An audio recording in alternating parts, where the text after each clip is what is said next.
Congratulations! If you're considering bringing on a product leader, that means you have had quite an amazing ride.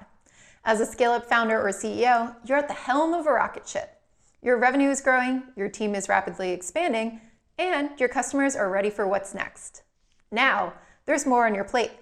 You have even less time to oversee sales, hiring, raising capital, product development, and board meetings.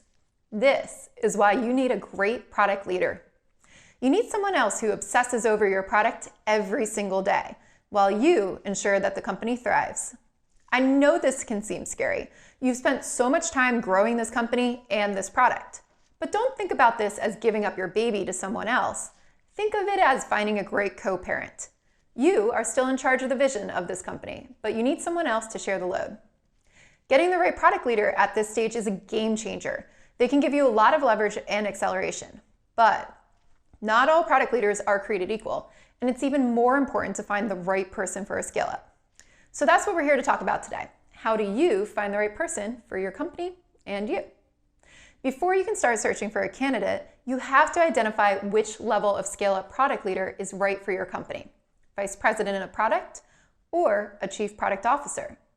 Now, while these are common titles in the United States, other parts of the world have different titles.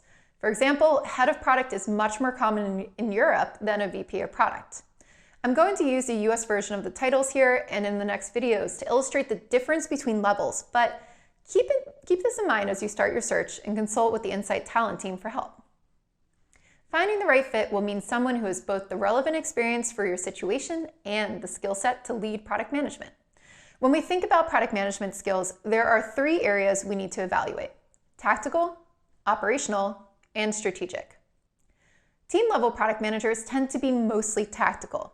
They work with the development team on a day-to-day basis to build and release features which drive customer value. These product managers are essential to the success of companies, but they usually lack the advanced operational and strategic skills a leader needs to really drive growth. When someone has operational skills, they can translate the strategic objectives into tactical execution. In product management, this means scoping out what will get released with the product team, aligning roadmaps for revenue projections, capacity planning with technology leads, discussing trade-offs with executives, and ensuring the right processes are in place to develop the product. Strategic product management skills are the most rare and are influenced heavily by prior experience. These take into account many different factors to ensure consistent and rapid growth over the next few years. This set of skills is most critical for a scale-up leader. Strategic skills are used to evaluate expansion into new markets or geographies, understand M&A opportunities, balance complex product portfolios, understand platform plays, and of course, take into account how all of those things impact the financials of the business. I'm often asked by CEOs, what's the difference between operational and strategic skills? The best way to think about it is this. Strategic skills are used to evaluate where we should place our bets for growth, while operational skills put those plans in motion to ensure we reach those goals. Both VPs of product and CPOs need these operational and strategic skills to thrive in their role.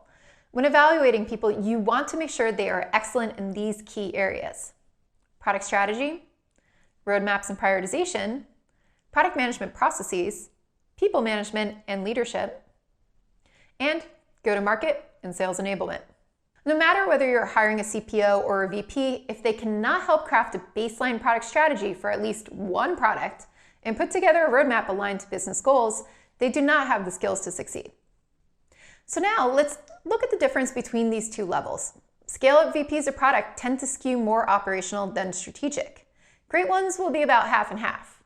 You should look for leaders that have experience growing single products successfully, usually from under $10 million to about $30 million in ARR. They've grown teams, developed junior product managers, and streamlined processes. VPs of product will provide high leverage for smaller teams and products. But if you have a complex portfolio of products, are considering M&A, and are evaluating new growth engines to push your revenue from 30 million ARR to over 100 million, that's when you'll need a Chief Product Officer instead of a VP. A Chief Product Officer can tackle the complexity of a product portfolio at scale. They have strong financial acumen that can analyze how the product strategy will manifest the business strategy. They will be your partners in M&A decisions and have the responsibility of merging the strategies and operations of those new products into your company. The role of the CPO expands beyond just product management, with many taking on pricing and packaging and the management of other related disciplines, like product marketing and design as well. So, who's right for you? Don't only think about what you need today. Consider your growth goals. Where are you now, and where do you want to be in the next 2 to 3 years? Maybe you're at the start of your growth journey. You've got a small product team, you're introducing your second product to market. You want to streamline processes and grow that team. For this, you most likely need a VP of product. If you're in the middle of your growth journey with a much larger product team, multiple products, and various strategy needs, then you should be looking for a chief product officer. Once you've thought about which level is right for you and your company, it's time to make a scorecard that will help you find your perfect product leader. The scorecard will tailor the search to the context of your company so that you can find the right fit. Watch the next 2 videos on how to build your scorecard for each of these roles and which factors you should consider when hiring a VP or CPO.